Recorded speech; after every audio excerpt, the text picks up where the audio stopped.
So, something is happening in the waters off Latin America. A new kind of conflict, one that's being fought with drones and warships, pretty far from the public eye. Today, we're going to break down what we actually know about this escalating shadow war. I mean, let's be real, the headline is pretty shocking. U.S. forces are sinking boats and killing the people on them, all in the name of the war on drugs. But, as you're about to see, the official story is running into some serious questions, and that line between fighting drug trafficking and, well, an undeclared conflict is getting blurrier by the day.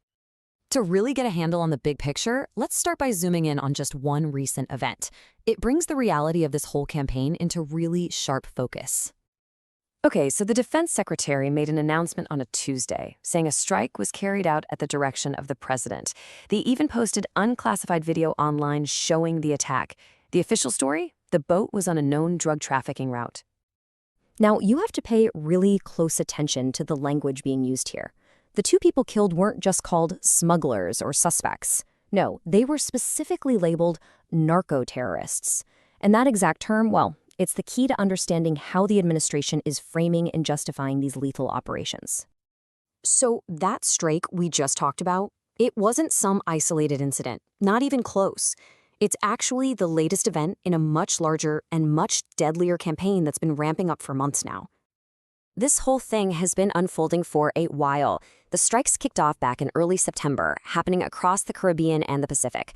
Then, in late October, the president went public, confirming the policy in, let's just say, no uncertain terms. And ever since then, the attacks have just kept coming.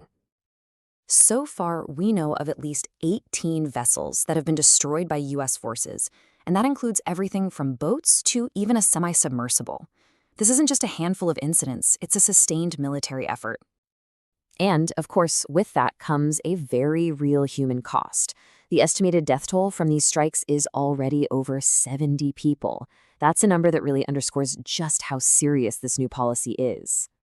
All right, so how exactly is the administration explaining these actions, and what are the critics saying? This is where we get to the core tension of this entire story. You know, the justification really couldn't be more direct.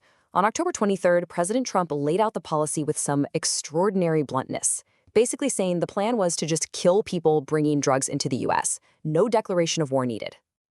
And that message was hammered home by the defense secretary in a social media post that went along with a strike video. The threat was absolutely explicit.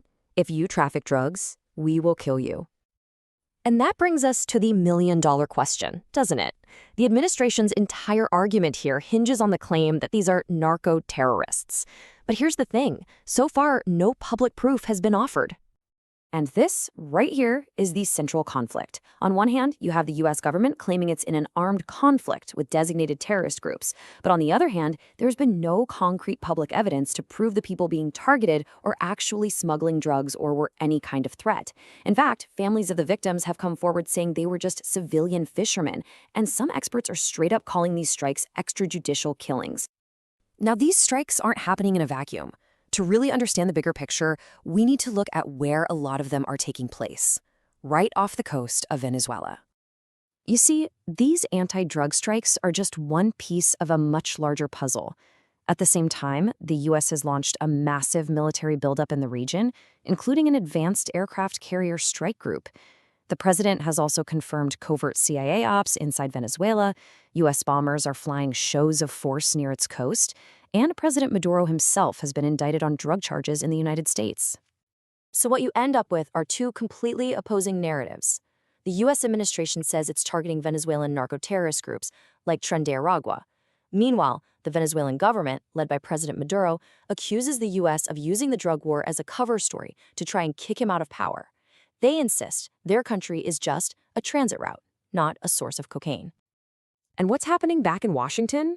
Well, for now, this campaign basically has a green light to continue.